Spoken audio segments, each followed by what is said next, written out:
Have you ever lain awake at night, staring into the dark and felt that quiet pull, the question of what comes after?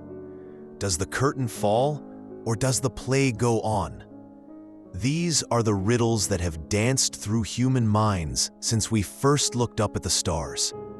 Today, inspired by Closer to Truth YouTube channel, let's wander together into the mystery of afterlife and resurrection, based on Edward Wierenga's research, explained in the episode, What is Resurrection Like? Let's proceed.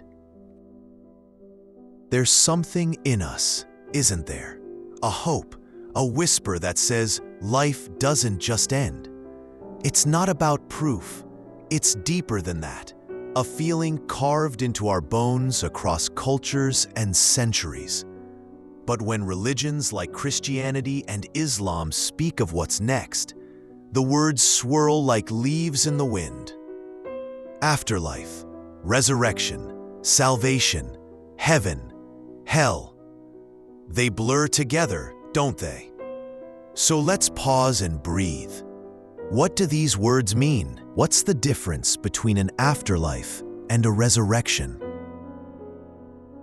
Resurrection is a promise, bold and wild. In Christianity and Islam, it's the moment when, after death, we don't just drift as spirits, but rise again in new bodies. Not these fragile shells we wear now, prone to rust and ruin, but something radiant, incorruptible.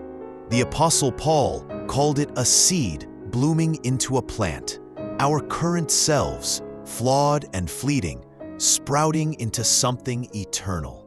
Jesus, after his resurrection, slipped through locked doors, dazzled those who saw him, yet still ate fish by the sea, a body both familiar and unfathomable.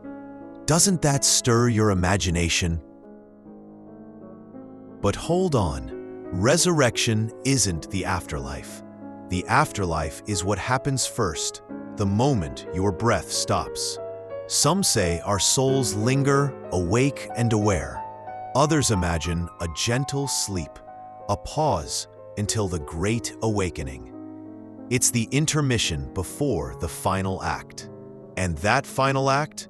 Resurrection, a single, shattering moment at the end of time, when all rise together, not staggered by the clock of death, but in unison, orchestrated by something beyond us. That something is God. Without a divine hand, this doesn't work. No natural force could stitch us back together, dust to flesh, breath to life. It's a miracle, pure and simple, or perhaps not so simple. How does it happen? If we're souls, maybe God holds us like embers until the fire reignites. If not, the mystery thickens and our minds stumble. Philosophers wrestle with it. How can we be us without these bodies? How does the divine recreate what's lost? It's a question mark that hangs in the air, daring us to wonder. For Christians, this isn't just a theory. It's the heartbeat of faith.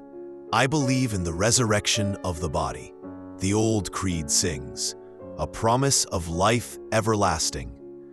Islam echoes it, especially in Shia stories, where a hidden imam with Jesus beside him heralds the end. Even Judaism whispers of it, though the tune varies. Across these faiths, the idea persists, a thread of hope woven through time. So where does this leave us? Afterlife and resurrection are two steps in a cosmic dance, one immediate, one ultimate. They're our longing made tangible, our refusal to let the story end. Whether you believe or question, the beauty is in the asking. What do you think lies beyond the veil? Let's keep wondering together.